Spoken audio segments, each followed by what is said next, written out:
कल white house में जनूबी अफ्रीका के सदर से मुलाकात में सदर ट्रंप ने गजा की सूरत हाल को मुकम्मल तौर पर नजरअंदाज कर दिया, मगर इसराइली वज़ीर आज़म नेतन्याहू गजा में जो कार्रवाइयां कर रहे हैं वो उन्हें ट्रंप के ही प्लान का हिस्सा करार दे रहे हैं और मजीद आगे बढ़ने का ऐलान कर रहे हैं। साथ ही वो जंगबंदी के लिए सख्त शराइत पेश कर रहे हैं। अल जज़ीरा के मुताबिक कल इसराइली वज़ीर आज़म नेतन्याहू ने गुज़िश्ता साल दिसंबर के बाद पहली प्रेस कॉन्फ्रेंस करते हुए कहा है कि जब उनका हालिया फौजी हमला खत्म होगा तो गजा की पट्टी मुकम्मल तौर पर इसराइली फौज के कंट्रोल में होगी।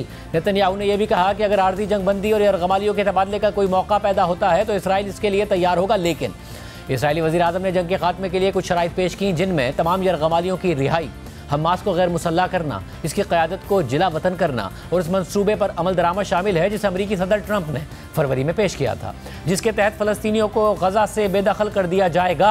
ट्रंप ने फरवरी में कहा था कि अमरीका को गजा का कंट्रोल संभालना चाहिए और इस इलाके को मशरिक़ वस्ता के एक सयाहती मकाम में तब्दील कर देना चाहिए। अल जज़ीरा के मुताबिक ये पहला मौका है कि नेतन्याहू ने ट्रंप के मंसूबे को जंगबंदी की शराइत में शामिल किया है। मुतादिद ममालिक और इंसानी हकूक़ की तंजीमें इस मंसूबे को एथनिक क्लेंजिंग करार दे रही हैं।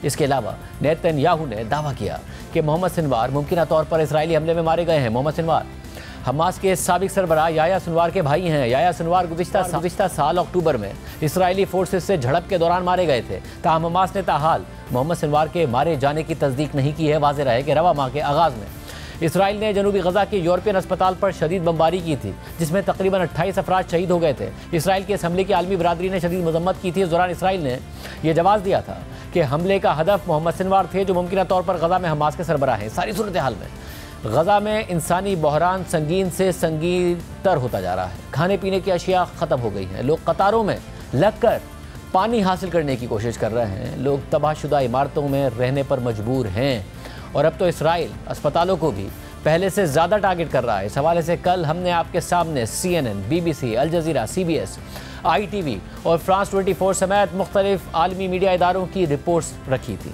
जिनमें गजा की इस संगीन सूरत हाल के मनाजिर दिखाए गए थे। जबकि CNN ने इसराइल की जानिब से इमदाद की बंदिश और कहत की सूरत हाल से मुतासर एक फ़लस्तीनी बच्ची और उसके ख़ानदान पर एक रिपोर्ट तैयार की है, जिसमें इंतहाई दर्दनाक मनाजिर देखे जा सकते हैं और देखा जा सकता है कि गजा में तकरीबन तमाम ख़ानदान इसी सूरत हाल से दो चार हैं।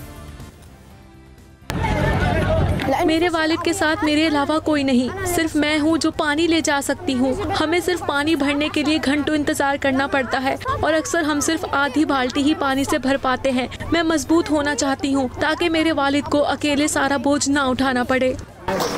This is the story of one 12-year-old girl. ये इस 12 साला बच्ची और इसकी फैमिली की कहानी है, मगर आज गजा में बहुत से खानदानों की यही कहानी है।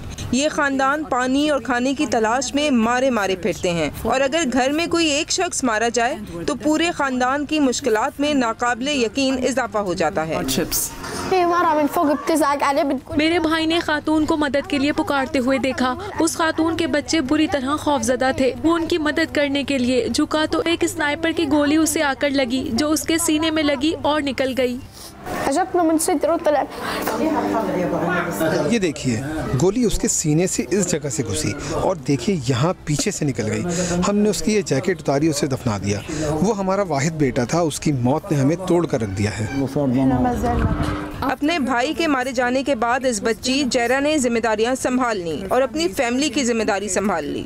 मेरे वालिद बूढ़े हैं और दिल की बीमारी में मुब्तला हैं। अगर वो पानी से भरी बाल्टी उठाने की कोशिश करते हैं तो गिर जाते हैं, इसलिए मुझे ये जिम्मेदारी अदा करनी पड़ती है और मेरे वालिद मेरी मदद करने की पूरी कोशिश करते हैं। गजा के खानदानों के ये हालात इसराइल की तरफ से की गई 3 माह की नाकाबंदी से मजीद बदतर हो गए हैं।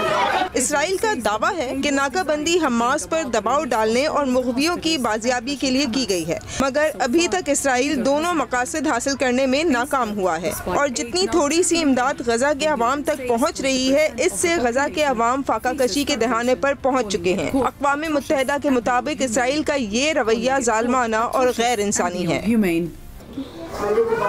मैं अपनी भतीजी के साथ हर वक्त खेला करती थी।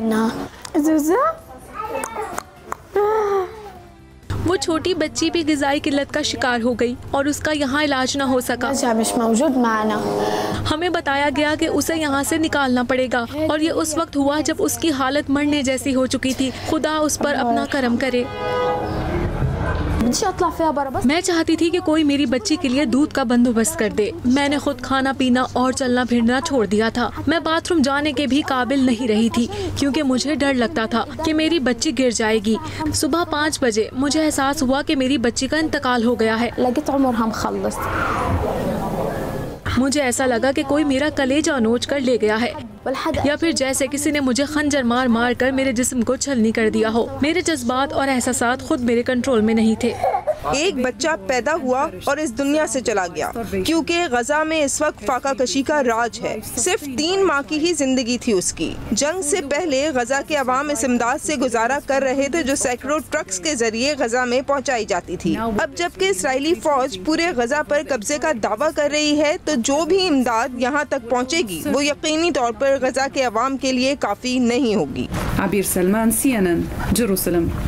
आलमी बरादरी गजा की सूरत हाल और इसराइल की जानिब से इमदाद की बंदिश पर सख्त रद्द-ए-अमल दे रही है, लेकिन एमनेस्टी इंटरनेशनल ने कहा है कि आलमी रहनुमाओं को इसराइल की जानिब से फ़लस्तीनियों की नस्ल कुशी पर मजीद ठोस इक़दाम लेने की ज़रूरत है। इसके अलावा गुज़िश्ता रोज़ इसराइली फोर्सेस ने मकबूजा मगरबी किनारे में यूरोपीय वफ्द पर फायरिंग कर दी थी, जिस पर यूरोपीय ममालिक का सख्त रद्द-ए-अमल सामने आ रहा है। रॉयटर्स के मुताबिक यूरोपीय ममालिक ने मकबूजा मगरबी किनारे में एक वाक़े की मजम्मत की है जिसमें इसराइली फ़ौजियों ने एक सिफारती वफ्द के करीब फायरिंग की थी। इटली और फ्रांस दोनों ने वाक़े पर इसराइली सफ़ीरों को तलब करके वजाहत मांगी है। इसके अलावा जर्मनी, तुर्की, स्पेन और कनाडा ने भी इस वाक़े की मजम्मत की है, जबकि यूरोपीय यूनियन की खारजा उमूर की सरबराह काया कैलिस ने वाक़े की तहकीकात का मुतालबा भी किया है। दूसरी जानिब अमरीकी दारुल हुकूमत वाशिंगटन में फायरिंग से इसराइली सिफारत खाने के 2 अहलकार हलाक हो गए हैं। आलमी खबर रसा इदारे एसोसिएटेड प्रेस के मुताबिक पुलिस के मुताबिक वाशिंगटन में इसराइली सिफारत खाने के अमले के 2 अफराद को एक यहूदी म्यूजियम में होने वाली तकरीब से निकलते वक्त गोली मारकर हलाक कर दिया गया और मुलजिम ने गिरफ्तारी के बाद फ्री फ्री पैलेस्टाइन का नारा लगाया।